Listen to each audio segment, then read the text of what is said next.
আল্লাহর যে দুশমনরা সারা বিশ্বে মুসলিমদের উপর নির্যাতনের স্টিম রোলার চালাচ্ছে, ওদের সাথে তাল মিলিয়ে আপনি বলছেন হ্যাপি নিউ ইয়ার, মাশাআল্লাহ, আস্তাগফিরুল্লাহ, ওয়া আস্তাগফিরুল্লাহ। যে খ্রিস্টপূর্ব প্রায় 46 সালের দিকে এক ব্যক্তি ছিল, তার নাম ছিল জুলিয়াস সিজার। কি নাম? Julius Caesar. এগুলো আমি আসলে অনেকদিন আগে পড়েছি, আমার মাথায় এত লাইভলি নাই, আর এগুলোর চর্চা করা আমি বন্ধ করে দিয়েছি। আমাদের ফিলোসফি কিছু বই ছিল, এগুলোতে হিস্ট্রিগুলো ঘাটা ছিল সবগুলো, আর হিস্ট্রির একজন গভীর ছাত্র। তো এই জুলিয়াস সিজার নামে এক ব্যক্তি ছিল, যে আসলে সিজার নামক এক দেবতার উপাসনা করত। কথা বুঝতে পারছেন? ওদের অনেক দেবতা ছিল, এরকম একটা দেবতার নাম ছিল সিজার। ওর নামে সে নামকরণ রেখেছে জুলিয়াস সিজার। এই নক্ষত্র পূজারী ছিল, তারার পূজা করত। কথা বুঝতে পারছেন? তো তারার পূজা যে করে সে কি তাওহীদপন্থী না মুশরিক? বলেন, সে কি ইমানদার না কাফের, কোনটা? এখন সে একটা ক্যালেন্ডার ফর্ম করেছিল, এর নাম হলো এই গ্রেগরিয়ান ক্যালেন্ডার বলে আর কি। এখানে প্রথম বর্ষ যেটা, এই প্রথম বর্ষতে উৎসব পালন করা শুরু করেছে এই জুলিয়াস সিজার নামক এই ব্যক্তি প্রথম, এবং সে সমাজ এটা চালু করে দিয়েছে। এরপরে আরো পরে প্রায় খ্রিস্টের জন্মের 800 বছরের দিকে পারস্যের এক সম্রাট ছিল, তার নাম ছিল মনে হয় জামশিদ। তো এই ব্যক্তি একজন সম্রাট ছিলেন। তো সে আবার এরকম বর্ষ বরণের জন্য একটা মানে উৎসবের আয়োজন করে, তার নাম দিয়েছিল নওরোজ। কি নাম দিয়েছে? নওরোজ, মানে বর্ষ বরণ উৎসব। এভাবে এই পারস্য উপমহাদেশে পুরো জায়গাটায় এই নববর্ষ পালনের সংস্কৃতি চলে আসে। এগুলো হতে হতে হতে আজকে যে দেখছেন আপনি 31st নাইট, এই যে গ্রেগরিয়ান ক্যালেন্ডার, যেটা মানে পশ্চিমারা সারা বিশ্ব শাসন করেছে না, যখন ব্রিটেন সারা বিশ্বকে শাসন করছিল, আমাদের এখানে ওদের দখল ছিল না। পলাশির যুদ্ধের হিস্ট্রি জানেন না? কত বছর এখানে শাসন করেছে? প্রায় 200 বছর এরা এখানে শাসন করে নাই।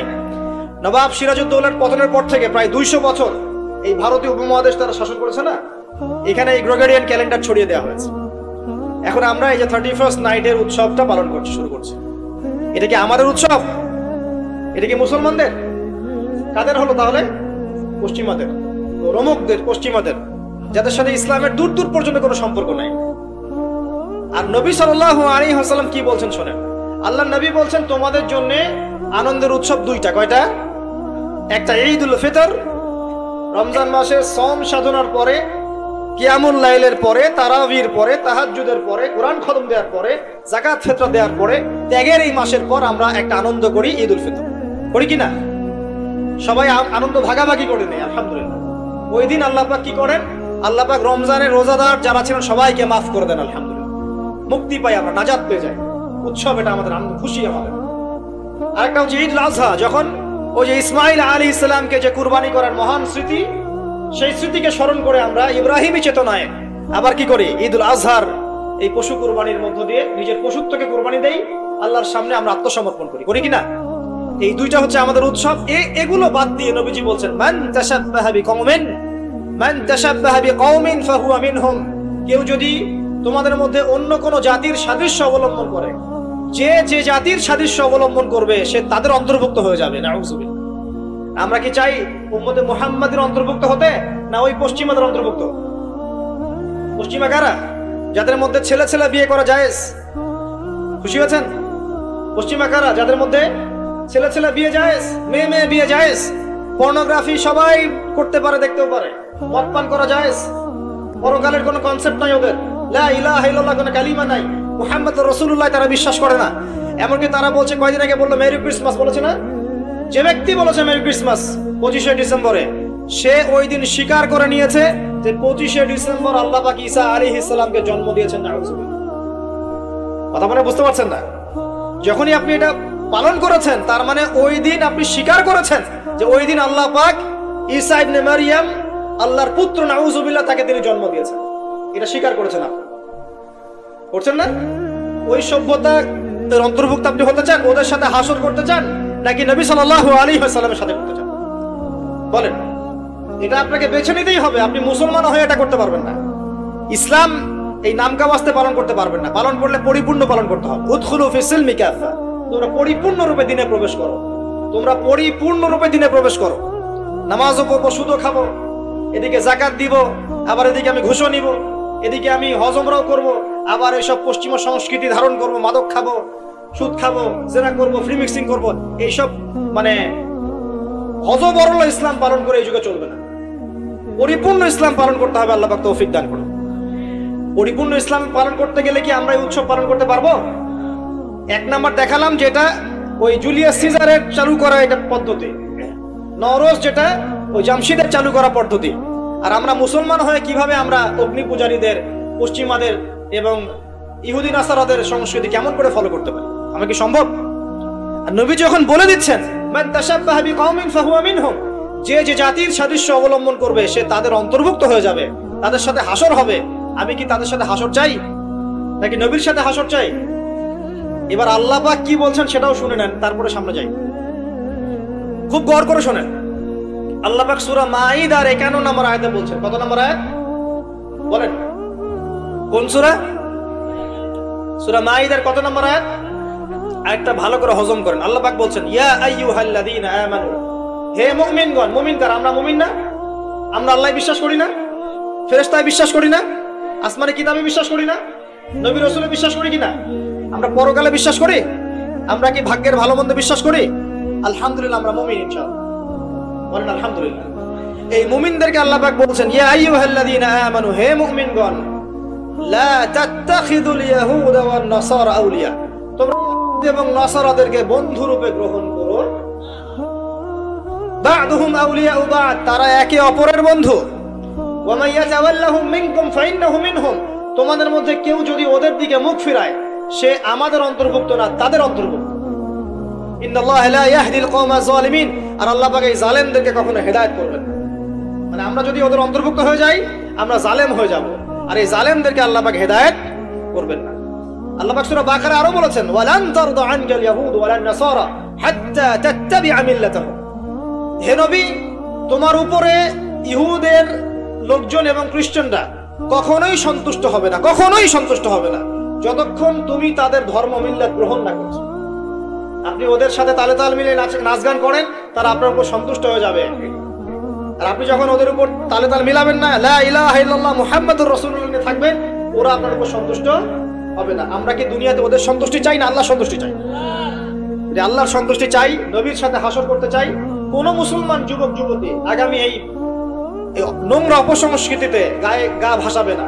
এই দিনে কোনো কনসার্ট চলবে না, এই দিনে কোনো বেহায়াপনা হবে না, এই দিনকে কেন্দ্র করে কোন রকমের এই পিকনিক বা ঢাকঢোল পিটানো আর এই যে তোমাদের সাউন্ড বক্সে গান বাজানো কোনো কিছু চলবে না। করা যাবে?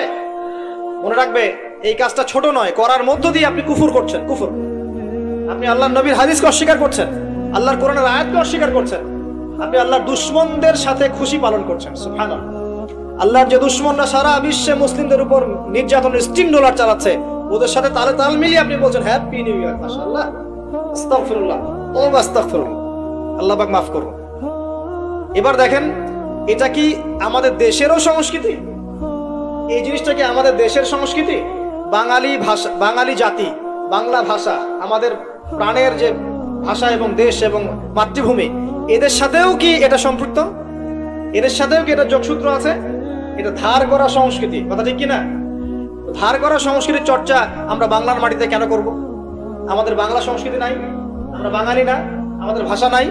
আমরা ভাষা নিয়ে গর্বিত না? কেন আমরা আমাদের ভাষায়, আমাদের দেশে, আমাদের জমিতে অন্যের সংস্কৃতি এনে ওইসব ভাষার গান আমরা কেন চালু করব?